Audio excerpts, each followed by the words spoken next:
विवेक की जागृति। परम श्रद्धेय स्वामी राम सुखदास जी महाराज कहते हैं, मानव शरीर की महिमा विवेक के कारण ही है। विवेक प्राणी मात्र में है, परंतु जिससे परमात्म तत्व की प्राप्ति कर सकें, ऐसा सत असत, कर्तव्य अकर्तव्य का विवेक मनुष्य में ही है। यह विवेक कर्मों का फल नहीं है, बल्कि भगवत प्रदत्त है, भगवान का दिया हुआ है। यह बुद्धि में आता है, बुद्धि का गुण नहीं है। अतः बुद्धि तो कर्मानुसारिणी होती है, पर विवेक कर्मानुसारी नहीं होता। अगर विवेक को पुण्य कर्मों का फल माने तो ये शंका पैदा होगी कि बिना विवेक के पुण्य कर्म कैसे हुए।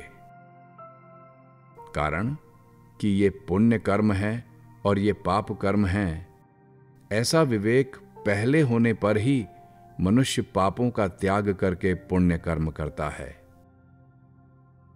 अतः विवेक पुण्य कर्मों का फल नहीं है, बल्कि यह पुण्य कर्मों का कारण और अनादि है। लौकिक पदार्थों की प्राप्ति तो क्रिया से होती है, पर परमात्म तत्व की प्राप्ति विवेक से होती है। मुक्त करने की शक्ति विवेक में है, क्रिया में नहीं। अगर मनुष्य में विवेक की प्रधानता हो तो वह प्रत्येक देश में, प्रत्येक काल में, प्रत्येक अवस्था में, प्रत्येक परिस्थिति में परमात्म तत्व की प्राप्ति कर सकता है। कारण कि परमात्म तत्व से कभी किसी का वियोग नहीं है। अतः मनुष्य का खास काम है प्राप्त विवेक का आदर करना, उसको महत्व देना। विवेक का आदर करने से वह विवेक ही बढ़कर तत्व बोध में बदल जाता है।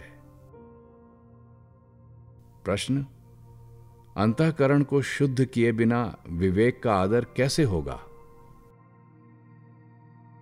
विवेक अंतःकरण की शुद्धि के आश्रित नहीं है,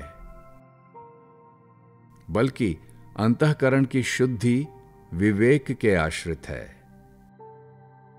विवेक अनादि तथा अनंत है और अंतःकरण की अशुद्धि सादी और शांत है, यानी सीमित है। विवेक असीम है और अशुद्धि सीमित है। विवेक स्वतः सिद्ध है, अशुद्धि स्वतः सिद्ध नहीं है। विवेक नित्य है, अशुद्धि अनित्य है। नित्य को अनित्य कैसे ढक सकता है? जड़ता का महत्व ही अंतःकरण को अशुद्ध करने वाली चीज है। अतः विवेक को महत्व देने से अंतःकरण अपने आप शुद्ध हो जाता है। शुद्ध करने से अंतःकरण शुद्ध नहीं होता। कारण कि शुद्ध करने से अंतःकरण के साथ संबंध बना रहता है। जब तक मेरा अंतःकरण शुद्ध हो जाए ये भाव रहेगा, तब तक अंतःकरण की शुद्धि नहीं हो सकती, क्योंकि ममता ही अशुद्धि का कारण है। मानस में आया है, ममता मल जरी जाए। इसलिए गीता ने अंतःकरण के साथ ममता न रखने की बात कही है। कायेन मनसा बुद्धया केवलैरिंद्रिय यैरपि योगिनः कर्म कुर्वन्ति संग त्यक्त्वात्म शुद्धये। अध्याय 5। कर्मयोगी आसक्ति का त्याग करके अंतःकरण की शुद्धि के लिए केवल अर्थात ममता रहित इंद्रिय, शरीर, मन, बुद्धि के द्वारा कर्म करते हैं। कारण कि ममता आसक्ति रखने से कर्म होते हैं, कर्म योग नहीं होता। विवेक के बिना केवल क्रिया से अंतःकरण की शुद्धि नहीं होती। शक्ति विवेक में है, क्रिया में नहीं। क्रिया करने में करण की मुख्यता रहेगी तो करण का आदर होगा। करण का आदर यानी महत्व ही अंतःकरण की अशुद्धि है। अंतःकरण की अशुद्धि वास्तव में कर्ता की अशुद्धि है, क्योंकि कर्ता का दोष ही करण में आता है। जैसे मनुष्य चोरी करने से चोर नहीं बनता, बल्कि चोर बनकर चोरी करता है। चोरी करने से उसका चोरपना दृढ़ होता है। अगर कर्ता की नीयत शुद्ध हो तो वह चोरी नहीं कर सकता। अतः करण को शुद्ध करने की उतनी आवश्यकता नहीं है जितनी कर्ता को शुद्ध होने की आवश्यकता है। अंतःकरण को शुद्ध करने की उतनी आवश्यकता नहीं है जितनी कर्ता को शुद्ध होने की आवश्यकता है। अगर करण को शुद्ध करेंगे तो परिणाम में क्रिया शुद्ध होगी। कर्ता कैसे शुद्ध होगा? जैसे कलम बढ़िया होगी तो लेखन कार्य बढ़िया होगा। लेखक कैसे बढ़िया हो जाएगा? कर्ता शुद्ध होता है अंतःकरण से संबंध विच्छेद होने पर,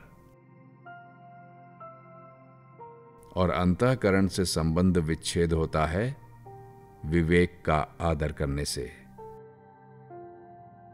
एक मार्मिक बात है कि अंतःकरण अशुद्ध होने पर भी विवेक जागृत हो सकता है। इसीलिए गीता में आया है कि पापी से पापी और दुराचारी से दुराचारी मनुष्य भी ज्ञान और भक्ति प्राप्त कर सकता है। तात्पर्य है कि अपने कल्याण का दृढ़ उद्देश्य हो जाए तो पहले किए हुए पाप विवेक की जागृति में बाधक नहीं हो सकते। पाप तभी बाधक हो सकते हैं जब विवेक कर्मों का फल हो, परंतु विवेक कर्मों का फल है ही नहीं। कर्मों के साथ विवेक का संबंध है ही नहीं। अतः विवेक का पापों से विरोध नहीं है। इसलिए साधक को चाहिए कि वह अपने विवेक को जागृत करे। अब प्रश्न है कि विवेक कैसे जागृत होता है? विवेक दो चीजों से जागृत होता है, सत्संग से और दुख यानी आफत से। सत्संग परमात्मा में लगाता है और दुख संसार से हटाता है। परमात्मा में लगना भी योग है। गीता के अध्याय 2 में है समत्वम योग उच्यते, और संसार से हटना भी योग है। अध्याय 6 में आता है तम विद्या दुख संयोग वियोगम योग संयितम। रामचरितमानस में आया है बिनु सत्संग विवेक न होई। इसका तात्पर्य यह है कि सत्संग के बिना विवेक जागृत नहीं होता। सत्संग से बहुत विलक्षण लाभ होता है और स्वाभाविक शुद्धि होती है। श्रीमद् भागवत के अध्याय 3 में है संतों के संग से मेरे पराक्रमों का यथार्थ ज्ञान कराने वाली तथा हृदय और कानों को प्रिय लगने वाली कथाएं होती हैं। उनका सेवन करने से जल्दी ही मोक्ष मार्ग में श्रद्धा, प्रेम और भक्ति का क्रमशः विकास होगा। मानस में आया है बिनु सत्संग न हरि कथा तेहु बिनु मोह न भाग। मोह गए बिनु राम पद होई न दृढ़ अनुराग। केवल सत्संग से, संतों की आज्ञा का पालन करने से साधक को परमात्म तत्व की प्राप्ति हो जाती है। गीता के अध्याय 13 में है दूसरे जो मनुष्य इस प्रकार ध्यान योग, ज्ञान योग आदि साधनों को नहीं जानते, प्रत्युत केवल जीवन मुक्त महात्माओं से सुनकर उपासना करते हैं, अर्थात उनके वचनों को महत्व देते हैं तथा उसके अनुसार अपना जीवन बिताते हैं, ऐसे वे सुनने के परायण मनुष्य भी मृत्यु को तर जाते हैं। अतः जहां तक बने साधक को सत्संग नहीं छोड़ना चाहिए और कुसंग से बचना चाहिए। सत्संग से जितना लाभ होता है उतना ही कुसंग से हानि होती है, परंतु दोनों में फर्क है। कुसंग से होने वाली हानि तो फल देकर नष्ट हो जाती है, पर सत्संग से होने वाला लाभ यानी विवेक फल देकर नष्ट नहीं होता, क्योंकि यह सत्य है और सत्य कभी मिटता नहीं। ना भावो विद्यते सतः, गीता अध्याय 2। संसार की एक चाल है कि वह विश्वासघात करता ही है। वास्तव में उससे विश्वासघात होता है, वह करता नहीं। कारण कि जीव संसार को सुखदायी समझकर उसकी तरफ आकृष्ट होता है, पर वह दुखदायी सिद्ध होता है। इस प्रकार जब विश्वासघात होता है तब हृदय में एक रेख आ जाती है कि संसार में मेरा कोई नहीं। यह रेख ही मनुष्य को साधन में लगा देती है, उसका विवेक जागृत करा देती है। दुख आने पर भी यदि सुख की इच्छा रहेगी तो विवेक जागृत नहीं होगा, क्योंकि सुख की इच्छा महान दोषी है। सुख के द्वारा दुख दूर करने की इच्छा होने पर दुख बढ़ता ही है, कारण कि वास्तव में सुख की इच्छा ही संपूर्ण दुखों का कारण है। अतः दुख आने पर सुख की इच्छा का त्याग करना चाहिए और दुख के कारण की खोज करनी चाहिए। सुख की इच्छा का त्याग करने पर और दुख के कारण की खोज करने पर विवेक जागृत हो जाता है।